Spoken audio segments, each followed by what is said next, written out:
ശരിക്കും പറഞ്ഞ ഈ അച്ഛനുണ്ടല്ലോ ഭയങ്കര സോഫ്റ്റ് അച്ഛനായിരുന്നു. എന്നുവെച്ചാല് പണ്ട് ഞാൻ ടെററായിരുന്നു. അവള് പറഞ്ഞു അമ്മ ഗുണ്ടയായിരുന്നു എന്ന് പറഞ്ഞു. ഈ ഷാർട്ട് പിള്ളേരോട് അങ്ങനെ കളിക്കുന്ന അച്ഛൻ. പക്ഷെ കുട്ടികൾ ഇത്തിരി വലുതായി കഴിഞ്ഞപ്പോഴേ നേരെ ഓപ്പോസിറ്റ് ആയി. ഭയങ്കര ഭയങ്കര ഞാനാണെങ്കിൽ അവരോട് ഫ്രണ്ട്ലി ആയിട്ടാ നിൽക്കുക. ഞാൻ വളരെ കമ്പനി ആയിട്ടാ നിൽക്കുക. പക്ഷെ ഈ ഷൗട്ടും ഭയങ്കര സ്ട്രിക്റ്റാ. അതെ. അയ്യോ, ഞാൻ വിചാരിച്ചു ഭയങ്കര ഫ്രണ്ട്ലി ആണ്. ചില സമയത്ത് എനിക്കത് എടുക്കാൻ പറ്റില്ല. അപ്പൊ നമ്മള് ഒരു യാഥാസ്ഥിതികനായ ഒരു അച്ഛനുണ്ട് ഉള്ളില്. അപ്പൊ ഈ അച്ഛനെ മനസ്സിലാക്കി എടുക്കാൻ കുറച്ച്, ഇവിടെ ഒരു ടൂറ് പോണം അല്ലെങ്കിൽ ഒരു ഡ്രസ്സ് ഇടണം എന്നൊക്കെ പറഞ്ഞു കഴിഞ്ഞാൽ അപ്പൊ ഷർട്ടിനിങ്ങനെ ഡ്രസ്സിനകത്തൊക്കെ റെസ്ട്രിക്ഷൻസ് ഉണ്ട്. ഡ്രസ്സിനകത്ത് കുറച്ചൊക്കെ ചേരാത്ത ഡ്രസ്സൊക്കെ ഇട്ടുകൊണ്ട് വരും. അപ്പൊ ഈ കയറി വരും. ഇങ്ങനെ വന്നു കഴിഞ്ഞാൽ ഒന്നാമത് നമ്മള് അച്ഛനും അമ്മയൊക്കെ എല്ലാവരും ഉള്ള സ്ഥലമല്ലേ. ഇപ്പൊ ഇവിടെ വീടാകുമ്പോ അവർക്കത് അക്സെപ്റ്റ് ചെയ്യാൻ പറ്റില്ല. അപ്പൊ അവര് ഈ പറയുന്നത് അവരിപ്പോ പഠിപ്പിച്ച അവര് ശീലമായി. മുൻപ് ട്രൗസറൊക്കെ ഇട്ടുകൊണ്ട് വരുന്നത് അപ്പൊ അമ്മ ഈ പറയുന്ന രീതിയില്, അപ്പൊ ഈ പറയുന്ന ഞാൻ പറയും 3/4 ഇട്ടോ, അതിനപ്പുറത്തേക്ക് വരണം. അപ്പൊ ഉള്ളതെന്ന് വെച്ചാൽ അതെന്താ വീട്ടിലല്ലേ വെച്ചാ നമ്മളല്ലേ ഉള്ളു എന്ന് പറഞ്ഞു. അപ്പൊ ഇവിടുത്തെ അമ്മ പറയും അത്ര പിള്ളേർ ഇപ്പോഴും പറയും, അതായത് ട്രൗസർ ഇട്ട് അത് ജെട്ടിയെന്നും 3/4 ഇട്ട് കഴിഞ്ഞാൽ അത് ട്രൗസർ എന്നും പറയാം. അങ്ങനെ പറയുന്നത് നീ ഇങ്ങനെ ഇട്ടോണ്ട്. അപ്പൊ അമ്മയ്ക്ക് അതൊന്നും എടുക്കാൻ പറ്റില്ല. അച്ഛനും അമ്മയൊക്കെ അങ്ങനെയാണല്ലോ, അവർക്ക് അവരുടേതായ ഒരു രീതി. അപ്പൊ ഈ പറയുന്ന രീതിയിൽ നമ്മളെന്നും ഫുൾ ഡ്രസ് ഇട്ട് കണ്ടിട്ടുള്ള ആൾക്കാരായിരിക്കും. അപ്പൊ അവര് മനസ്സിൽ വീട്ടിലില്ല, ഞങ്ങളുടെ വീട്ടിൽ ഞങ്ങൾ സ്വതന്ത്രമായി നടന്നോട്ടെ എന്ന് പറയും. ഇപ്പൊ എല്ലാം കണ്ട് സെറ്റായി. എന്നാലും ചില ഡ്രസ്സുകൾ വരുമ്പോൾ ഞാൻ പറയും, ഞാൻ അത് ബാക്കിയുള്ളവരെ കൂടെ കണ്ടുകൊണ്ട് പറയുന്നതാണ്. നമുക്കറിയാം കാലഘട്ടം മാറിയെന്നൊക്കെ പറയും. പിന്നെ നമുക്ക് എപ്പോഴും ചേരുന്ന ഡ്രസ്സുകൾ ഇടുന്നതാണ് ഒരു ഭംഗി. ഈ പറയുന്നത് ചിലപ്പോൾ നമുക്കിപ്പോൾ വീഡിയോസിലും റീൽസിലും ഒക്കെ നമുക്ക് കാണാം, ചില കുട്ടികൾ എത്ര ഡ്രസ്സ് കുറഞ്ഞ ഡ്രസ്സ് ഇട്ടാലും ഭംഗിയായിരിക്കും. അവരുടെ ബോഡി ലാംഗ്വേജ് നമുക്ക് ഒരിക്കലും വേറൊന്നും ഫീൽ ചെയ്യില്ല. ചിലപ്പോൾ ഫീൽ ചെയ്യുന്ന രീതിയിലുള്ള ബോഡിയിൽ അനാവശ്യമായിട്ടുള്ള വസ്ത്രം വരുമ്പോഴാണ് കമന്റ്സും കാര്യങ്ങളൊക്കെ വരുന്നത്. അത്രേ ഉള്ളൂ. ശരീരത്തിനനുസരിച്ച് ഡ്രസ് ചെയ്യാൻ വേണ്ടിയുള്ള സെൻസ് ഉണ്ടാവണം. അതൊരു നാച്ചുറൽ ആയിട്ടുള്ള ഒരു കാര്യമാണല്ലോ. അതെ, അത്രേ ഉള്ളൂ.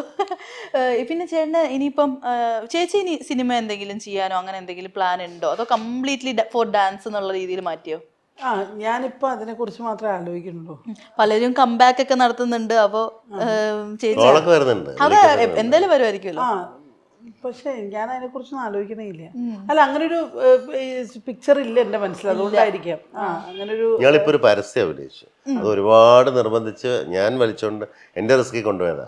പക്ഷെ ഈ പറയുന്ന ഇവളെ അവിടെ പോകുമ്പോൾ അവളെ കംഫർട്ട് ആവാൻ വേണ്ടി നമ്മളൊരു പാടുണ്ട്. മറ്റേ ഞാൻ ഫ്രീ ആയിട്ടങ്ങ് പോയി അഭിനയിച്ചാൽ മതിയല്ല. അപ്പൊ അവള് കുറെ നാളുകൾക്ക് ശേഷം വരുന്നതാണ്. അപ്പൊ അവൾക്ക് ഇത് എല്ലാറ്റിലും കോൺഷ്യസ് ആണ്. ശരിയാവുണ്ടോ അഭിനയത്തിൽ അവള് പറയുന്ന രീതിയിൽ ഞാൻ ശരിയായോ.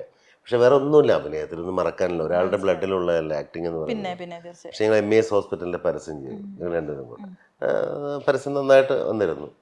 അപ്പോൾ ഈ ഒരു സംഭവം ചെയ്യുമ്പോഴും ഒരു പുറകിൽ വലിയുണ്ട്, പുറകോട്ട് വലിയുണ്ട്. അവർ ഇത്രയും നാളൊന്നും ചെയ്യാതിരുന്നതിന്റെ അതിന്റെ ഒരു ബുദ്ധിമുട്ട്. പിന്നെ എന്നെ സംബന്ധിച്ച് എനിക്ക് വീട്ടിൽ നിന്ന് മാറി നിൽക്കുന്ന ഒരു സിറ്റുവേഷൻ ആലോചിക്കാൻ പറ്റില്ല.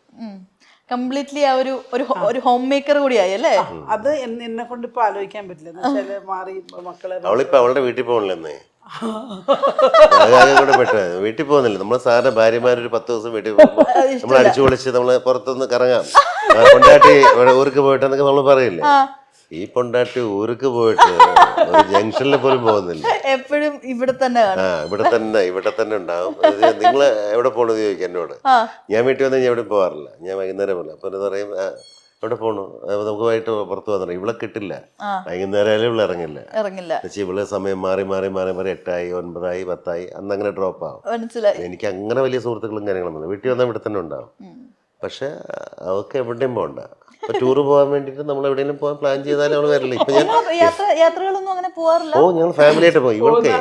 ഇവൾക്ക് 2 മക്കള് കൂടെ വേണം, ഇല്ലാതെ ഇവൾ ഇറങ്ങില്ല. ഞങ്ങൾ രണ്ടുപേരും കൂടെയുള്ള യാത്രകൾക്ക് അവൾ ഒരിക്കലും പ്രോത്സാഹിപ്പിക്കില്ല. നമ്മൾ ചിലപ്പോൾ വിചാരിക്കും ഒരു ഏജൊക്കെ ആകുമ്പോൾ നമ്മൾ രണ്ടുപേരും യാത്ര പോകണമെന്നൊക്കെ വിചാരിക്കും. ഒരാളില്ലാതെ ഒരു യാത്ര. ഇപ്പൊ ഞാൻ കാശ്മീർ ബുക്ക് ചെയ്തതാണ്. അവള് വിചാരിക്കും ഞാൻ എന്താ പറയാത്തത്. കാശ്മീർ ബുക്ക് ചെയ്ത് ഞാൻ ഇവിടുന്ന് അങ്ങോട്ടുള്ള യാത്ര, അവിടുന്ന് CRPF എൻ്റെ ഉണ്ട്. അവർ പറഞ്ഞു അവർ സെക്യൂരിറ്റി അയച്ചു തരാമെന്ന് പറഞ്ഞു. കാശ്മീരിലേക്ക് നമുക്കൊരാളെ സെക്യൂരിറ്റി ചെയ്തു തരും. അവിടുത്തെ കാര്യങ്ങൾ, തൊഴാനുള്ള കാര്യങ്ങൾ, അവിടുത്തെ വൈഷ്ണവ ടെമ്പിൾ, മറ്റുള്ള വിഷയങ്ങൾ എല്ലാം എല്ലാം സെറ്റ് ചെയ്തു. വന്ദേ ഭാരത് യാത്ര ഡൽഹി ടു കാശ്മീർ അതെല്ലാം പ്ലാൻ ചെയ്തു. ഡൽഹിയിൽ താമസിക്കുന്ന അവിടുത്തെ ഒരു പൊളിറ്റീഷ്യൻ ഉണ്ട്. അപ്പോൾ അവിടെ എല്ലാം നമുക്ക് ബന്ധങ്ങളുണ്ടല്ലോ, ഒരുപാട് ആൾക്കാരുണ്ട്, പോലീസ് ഓഫീസേഴ്സും മിലിറ്ററിയിലെ ആൾക്കാരും ഒക്കെ. അപ്പോൾ എല്ലാം യൂസ് ചെയ്യാമെന്ന് വിചാരിച്ചു. കാരണം വെച്ചാൽ എല്ലാവരും പറഞ്ഞു പിന്നെന്താ ഷാജു പോരും ഇങ്ങ് പോരും, ഞങ്ങൾ നോക്കിക്കോളാം, ടേക്ക് കെയർ ചെയ്തോളാം എന്ന് പറഞ്ഞ് എല്ലാം പ്ലാൻ ചെയ്ത് ഫ്ലൈറ്റ് ടിക്കറ്റ് എല്ലാം ബുക്ക് ചെയ്ത് പെട്ടെന്ന് പറഞ്ഞു എനിക്ക് ക്ലാസ് ഉണ്ടെന്ന് പറഞ്ഞു.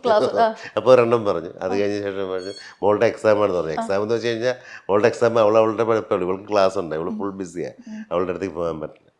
അപ്പം നമുക്ക് സമയത്ത് പിന്നെ എനിക്ക് മനസ്സിലായി നടക്കില്ലെന്ന്. ഞാൻ പിന്നെ അത് ക്യാൻസൽ ചെയ്തു, ആ ട്രിപ്പ് ക്യാൻസൽ ചെയ്തു. ഞാൻ പറഞ്ഞു ഇനി ഒരിക്കലും നമുക്കൊരു ഗ്രൂപ്പായിട്ട് പോകാം. പിള്ളേരുണ്ടെങ്കിൽ ഇതാണ്, അവൾക്ക് ഒറ്റയ്ക്ക് വരുന്ന അവൾക്ക് അല്ല ഒറ്റയ്ക്ക് വരുന്നതല്ല, അങ്ങനെ ഉണ്ടോ? ഇന്ന് വരെ അങ്ങനെയേ ഉള്ളൂ. ഇവിടെ മൂകാംബികയില്ലേ, ഞാൻ രണ്ടുപേരും കൂടെ മൂകാംബികയിൽ പോയിട്ടെ, മൂകാംബിക തൊഴുതിറങ്ങി കഴിഞ്ഞ് കഴിഞ്ഞപ്പോൾ കണ്ണൊക്കെ നിറഞ്ഞ് ഇങ്ങനെ ഒഴുകി വരുന്നത്. അപ്പം ഞാൻ ഇറങ്ങിയപ്പോൾ ഞാൻ വിചാരിച്ചു ദേവിയെ കണ്ട ഫീലിങ്സ് ഉണ്ടാവും, എല്ലാം മനസ്സ് തുറക്കുമ്പോൾ കണ്ണ് നിറയുമല്ലോ. അല്ല, പിള്ളേർ കൂടെ ഇല്ല.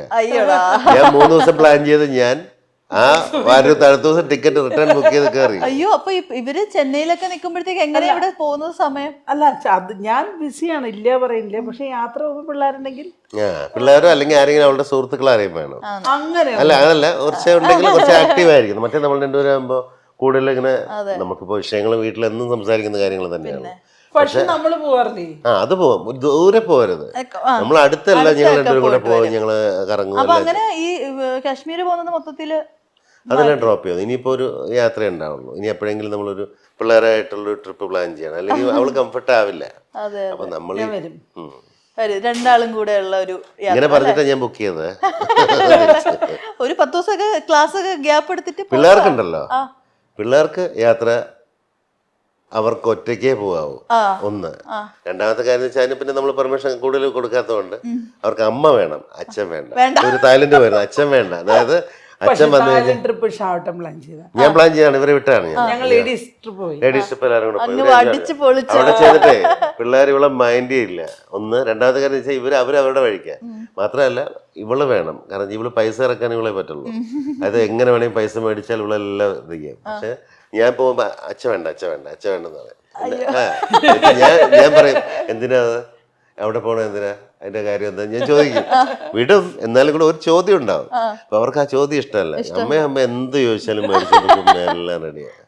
ഈ തായ്ലൻഡൊക്കെ പോയപ്പോ ഞാൻ ഇങ്ങനെ ഇമാജിൻ ചെയ്യായിരുന്നു, അപ്പൊ എന്തായിരിക്കും ചേച്ചി അപ്പോഴും തട്ടേറി മൂക്കുത്തി കമ്മലൊക്കെ മാറ്റിയിട്ട് എന്തായിരിക്കും തായ്ലൻഡിൽ പോയപ്പോ? അതൊക്കെ തന്നെ, ഹെയർ ഇത് തന്നെ ആയിരിക്കും. ഹെയർ ഇവളുടെ എപ്പോഴും ഇങ്ങനെ ഹെയർ.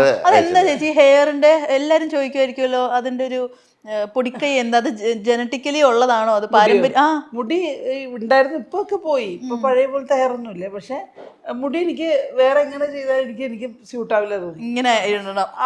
അത് മുടി കണ്ടാണോ വീണത്? ഇല്ല, മുടി സത്യം പറ. മുടി ബാക്കി ഈ സൗന്ദര്യം എല്ലാം ബാക്കിയുള്ളവർ പറയുമ്പോഴല്ലേ നമ്മൾ കൂടുതൽ അതിലേക്ക് പോകുള്ളൂ.